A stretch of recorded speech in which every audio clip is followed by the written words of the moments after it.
ত্রিপুরার সুরাইবাড়ি সেলটেক্স গেটের একজন সাধারণ ড্রাইভার। ঠিক আছে, এই যে সমস্যা ওটাও যে মনে করেন যে আমরা যে নরেন্দ্র মোদী যে যে আইন তৈরি করছে, যে 10 বছরের জেল আর 7 লাখ টাকা দেওয়া, আমার বাচ্চা 6টা, 7 লাখ টাকা আমার বাড়ি বেচলে হইতো না। এর জন্য চাবি নেও ভাই, আমি নাই, রাস্তা অবরোধ নাই, মারামারি নাই, কোনো গাড়ি চুরি ভাঙচুর কিছু নাই। আমরা গাড়ির চাবি নেও, মালিক নেও ভাই, আমি রাস্তা পড়ি থাকুন। এই আইনটা কি লিগে আনা হয়েছে? এই আইনটা আনা হয়েছে তো ড্রাইভারে গাড়ি চালিয়ে কোটি টাকার মালিক হয়ে যায়।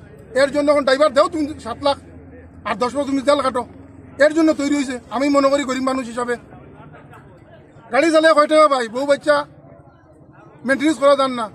এর জন্য বাবা দরকার নাই, চাবি নেও, আমি নাই। এর জন্য সব অল ইন্ডিয়া ত্রিপুরা ড্রাইভার সংঘ জিন্দাবাদ, জিন্দাবাদ। আমরা আসি রাস্তাত, আসি রাস্তাত। ড্রাইভার সংঘ জিন্দাবাদ, জিন্দাবাদ। আমি চুরাইবাড়ি থেকে মনোজ দেব, নর্থ ত্রিপুরা জেলার চুরাইবাড়ি থেকে সাধারণ একজন ড্রাইভার। এই যে আমাদের যে মাননীয় গৃহমন্ত্রী অমিত শাহ যে আইনটা চালু করেছেন আমাদের ড্রাইভারের বিপক্ষে, যে হিট অ্যান্ড রান, কোনো গাড়ি হেভি বাইকের হোক, ছোটো গাড়ি হোক, বড় গাড়ি হোক, অ্যাক্সিডেন্ট রাস্তাতে করলে 7 লাখ টাকা জরিমানা, না হলে 10 বছরের জেল। হিট অ্যান্ড রান মানে কোনো হঠাৎ করে অ্যাক্সিডেন্ট হলে না হয়তো ড্রাইভারকে মানে ওই যে ব্যক্তিকে অ্যাক্সিডেন্ট করবে ওনাকে নিয়ে হসপিটালে যেতে হবে, না হলে ড্রাইভার ছেড়ে চলে গেলে রাস্তাতে 7 লাখ টাকা জরিমানা, 10 বছরের জেল। এই আইনকে আমরা মানছি না, এই কালা কানুন আমরা মানছি না।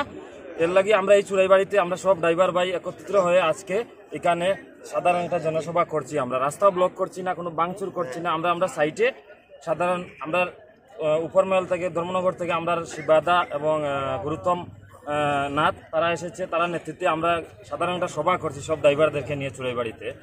আর আমার কাছে তো আমি মনোজ দেব, আমার কাছে 7 লাখ টাকা নেই। 7 লাখ টাকা থাকলে তো আমি এই রাস্তাতে এসে গাড়ি চালাতাম না। আমি কোথা থেকে 7 লাখ টাকা দেবো অ্যাক্সিডেন্ট হলে? না হলে আমার ফ্যামিলি আছে, 10 বছরের জেলালে আমার ছোট বাচ্চা আছে, মা আছে, বাবা আছে, তারা কি করবে? এখন কি চান আপনারা, কি চান? আমরা চাই এই কালা কানুনটা সরকার যেভাবে এনেছে এইভাবে আবার ব্যাক করার জন্য। আমরা এই আইনটা মানছি না, মানবো না, মানছি না।